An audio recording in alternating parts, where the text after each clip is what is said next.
So to start things off, we're going to be looking at chords, and we're going to have 4 different lessons that are all looking at chords, and we're going to kind of build as we go.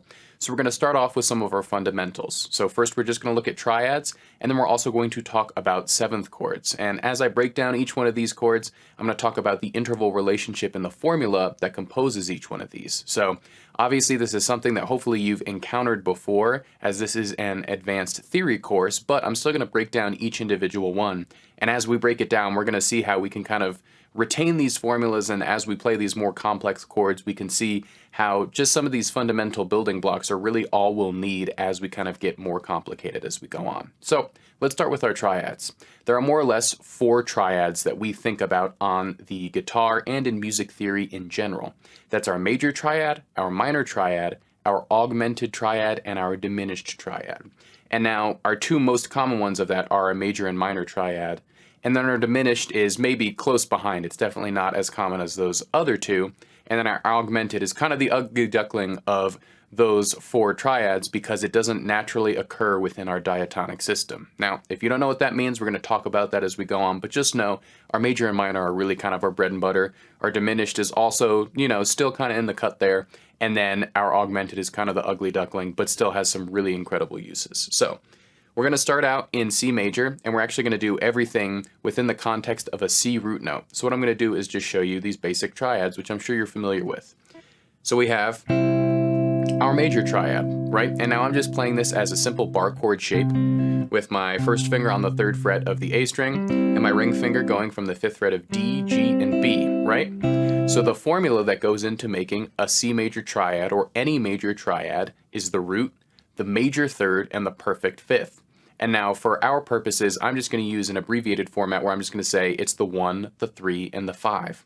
So when I say 1, 2, 3, 4, 5, 6, 7, those are all my different intervals, that's assuming that I'm just defaulting to the major scale for each one of those notes. So if I was to say it's 1, flat, 3, 5, it means I'm going to take what would be the 3rd note of the major scale and take it down 1, and that would give me that flat 3, right? And we have all this material as we're going along, so we can kind of compare it with our table and see how these are adding up. So we have a C major voicing, right? Our root, our major 3rd, and our 5th.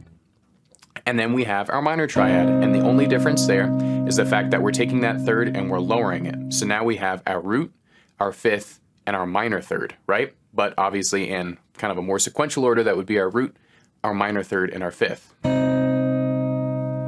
Right? And we have that association generally if you're ever taking a music theory class, or even if you ever took, kind of an intro piano class or something like that, we sometimes associate the sound of major with happy and the sound of minor with sad. And even though that's an oversimplification, I encourage you to do that stuff as you kind of get more into theory. When you develop a personal relationship with different chords and different tonalities, it becomes a lot easier, in my opinion, to memorize them.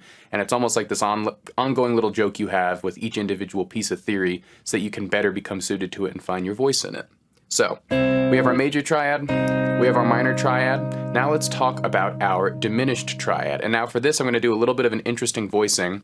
So what we do on a diminished triad is it's sort of like our minor triad. We have our root, our minor 3rd, but now we're also going to play a minor 5th, or we're just going to lower that 5th rather, because minor 5th isn't technically a term we really use. So we're just going to say it's our root, our flat 3rd, and our flat 5th, right? So where this was our major 3rd, and this was our perfect 5th in the key of C major, we're now going to play a minor 3rd and a flat 5. And that gives us this diminished triad. Now you'll notice I'm spacing it out a little bit because generally when you try to play that on a guitar, because of the length of the intervals, generally our guitar likes shapes that are more based in 4ths and 5ths. So when we're figuring things out, we might have to do some interesting, skipping here and there to get something to ring out. So I'm doing this little voicing here. I'm playing the 3rd fret of the A string, the 4th fret of the D, and then I'm skipping the G string and playing the 4th fret of the B. So that's my root, that's my flat 5, and that's my minor 3rd. Right? And that's our diminished sound. Very angular, right? I think of it, again, this is my association, as the kind of 1920s silent film runaway train sound.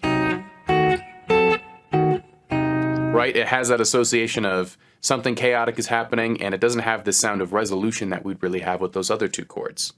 And now let's talk about what I like to call the ugly duckling of the chords. This is our augmented chord. Now, it's also a kind of dissonant chord. It has some clashing within it, but the reason I call it the ugly duckling is because it does not occur within our diatonic system. So when we're playing the Nashville numbers, all the chords within a given key in our major system, there won't be a naturally occurring augmented chord. It actually occurs within different systems, though we can still use it in ours if we're doing a form of substitution. But again, that's getting ahead of ourselves. Let's just break down how we simply play and what the components of an augmented chord are. So we're going to have our root, our major third, but instead of our normal fifth, like if we were playing a major chord, it's going to be a raised fifth, right?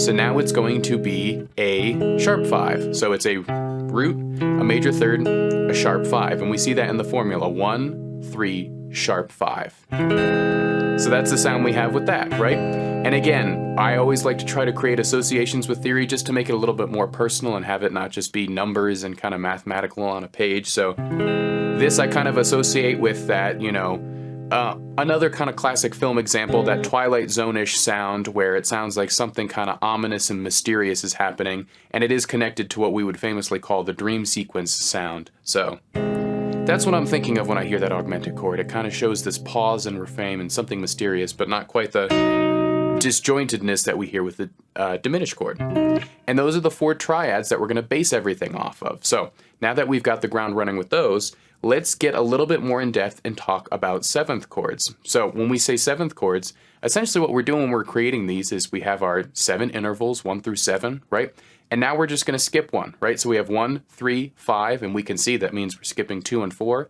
Well, now we're going to do the same thing. We're just going to skip 6 and have 7 to make our 4-note chords. And this is kind of the theory that goes behind creating chords. So as we're doing this, it's also important to understand how we do this so that in your own playing you can kind of, you know, as you develop all these chords, realize how we create them, and it's not just memorizing, it's actually knowing, oh, I kind of understand how everything is put together, so when I see something I don't know, I'm better suited to encounter it and do my own thing with it, right? So we're going to start with our major 7 chord, and we can see the symbol is this little triangle shape with a 7. All of the symbols that accompany each one of these chords are within the chart. Again, I'm not going to spend too much time going into each individual symbol, but because they're there along with us, you want to try to make those mental connections so that when you see them, you know how we're representing them on the page, right? So we have that little triangle, and all our major 7th says is we're going to play our root, our 3rd, our 5th, and our 7th degree, again, of our major scale.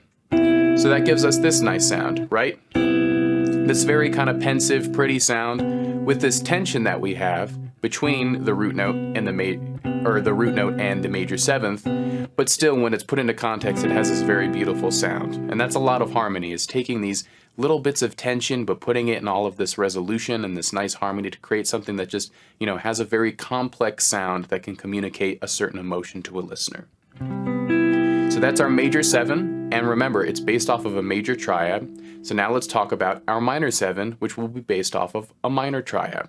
So every time I do this, I'm always trying to think, what triad base do I have that's giving me each one of these chords? So we're going to play our minor 7 chord, which is our minor triad, our root, our minor 3rd, and our 5th, but now I'm adding the flat 7, right? So I'm flatting both the 3rd and the 7 of my major scale to give me this chord, right? Again, so a nice, really pretty chord. It has some tension in it. It's used all the time in different forms of music, and we can, like I said, always create our own different associations with it, but this is our minor 7 chord, right? It's just adding a little bit of color on top of this chord, and that's what 7ths really do when we talk about them. They just add a little bit more color, a little bit more personality to the harmony. The triad is really the fundamental, you know, the fundamental aspect that's governing what's happening, and these color tones are just pushing it a little bit further into a different personality. That's how I like to think about it. So now let's talk about a dominant 7 chord. This is another type of major chord, so what that means is it also has the root, the major 3rd, and the 5th, just like our major 7 chord. So if I saw a lead sheet and it said, I need you to play a major 7 chord, and I saw another lead sheet and it said, I need you to play a dominant 7 chord, well, if I just played that major triad, it would still work for both of those, right? They have the same fundamental triad. What's different is the 7. So what we're going to do is instead of playing that major 7 that we have in a dominant or a major 7 chord, we're going to flat it just like we did in the minor 7 to create this chord. And this is naturally the 5 chord of a major key. Right? So these chords in my mind, again, this is my association with them. Dominant chords kind of sound like a party to me, right? They're very lively and they want to be resolved, right? If I was to play a chord progression and this was the last chord I landed on, it doesn't have this feeling of resolution, right? It wants to be resolved, and it's often used in funk music as well as kind of a, something that just creates anticipation and creates movement. So that's what I think of when I think of a dominant chord. It's this chord that naturally has this sound of movement to it and this liveliness to it. And again, that's our major triad, but now we're adding a flat 7, okay? And now let's get into a diminished chord. So we talked about our diminished triad. So now we're going to talk about the diminished chord that naturally occurs within our major key. So this would be the 7th degree. Again, we have a whole lesson that's just going to be dedicated to how we think about all of these chords within a key. But let's talk about just the chord shapes in general first to get a good grounding. So this is called a half diminished chord, or also called a minor 7 flat 5. So both of these have the diminished triad in it, right?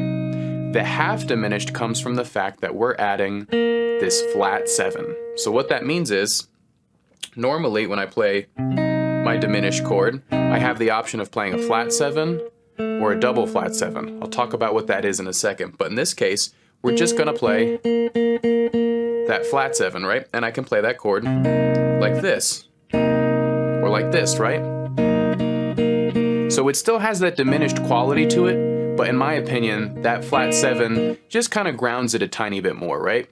I'm going to show you the fully diminished chord, and you'll hear that has a little bit more of an angular sound to it, or something that kind of begs for resolution, whereas this, has some kind of, a darker quality to it. It's not something that feels resolved, but it doesn't have quite as much tension as that full diminished chord. So this is a half diminished chord, and again, it's denoted by that little symbol, which is just a circle with a line through it. So that's how we know we're playing a half diminished chord. And again, this is naturally occurring within the key.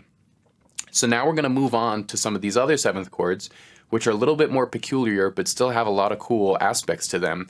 But these chords are not naturally occurring within our diatonic key. So what that means is, normally when we create the chords for a key, we're harmonizing the notes of a major scale, just like we've done with all these, where we go, well, I'm going to skip my 4th, and then I'm going to skip my 2nd, and then I'm going to skip my 6th, so that it's my 1, my 3, my 5, my 7. That's how I get my chords of my key.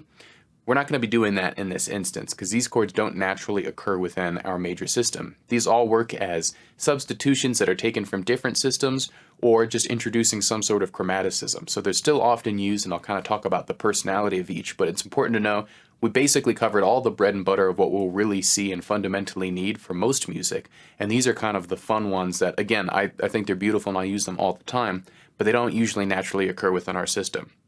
So now we're going to talk about our fully diminished chord. So what's that mean? Well, our half diminished chord had this flat 7. Well, now we're going to take it down 1, and it's going to be a double flat 7.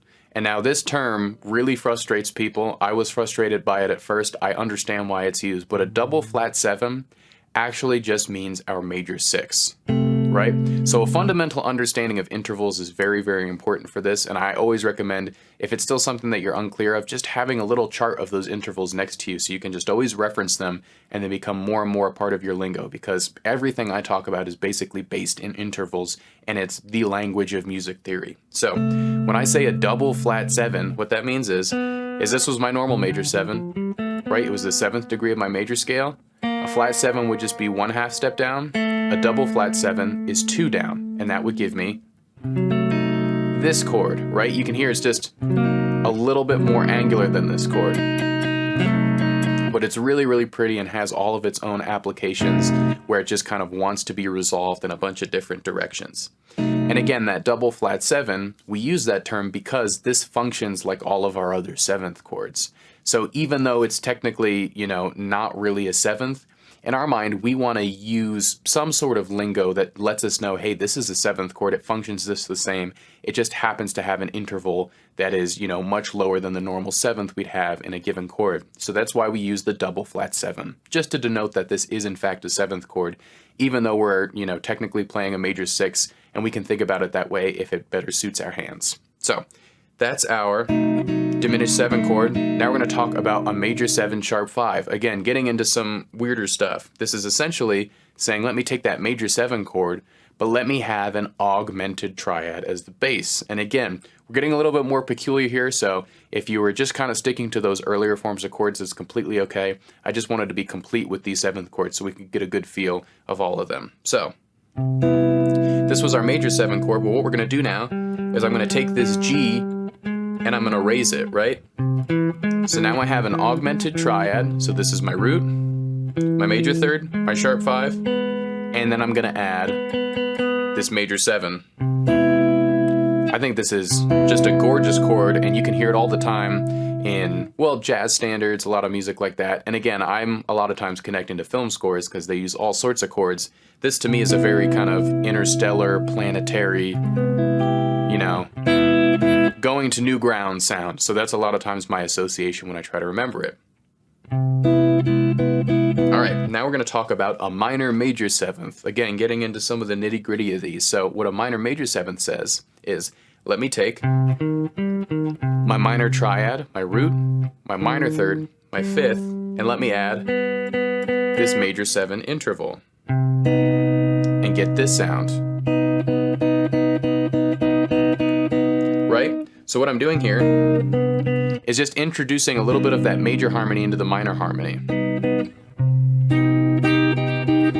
And as we continue on, we'll just talk about one more type of 7th chord here. So this is going to be a diminished major 7. So what's that mean? That means I'm going to take my diminished triad. We already had our minor 7 flat 5, which had the flat 7. We had our fully diminished, which had that double flat 7, right? Which was really just a 6 in disguise. So now what would happen if we took that same triad, but we added a major 7?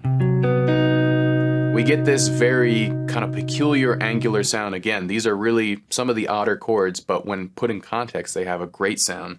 And this is often used to delay resolution, right? So if I was playing something that was going to go to a major 7th chord, right, where I was going to play G, and then come back to my C major 7, I could do something like this. So I'll go my G to this C diminished major 7, and then to my C major 7, right? We're not going to get too much into genres or styles or anything like that, but it's just to show that all of these do have an application, even if on their own they do sound bizarre.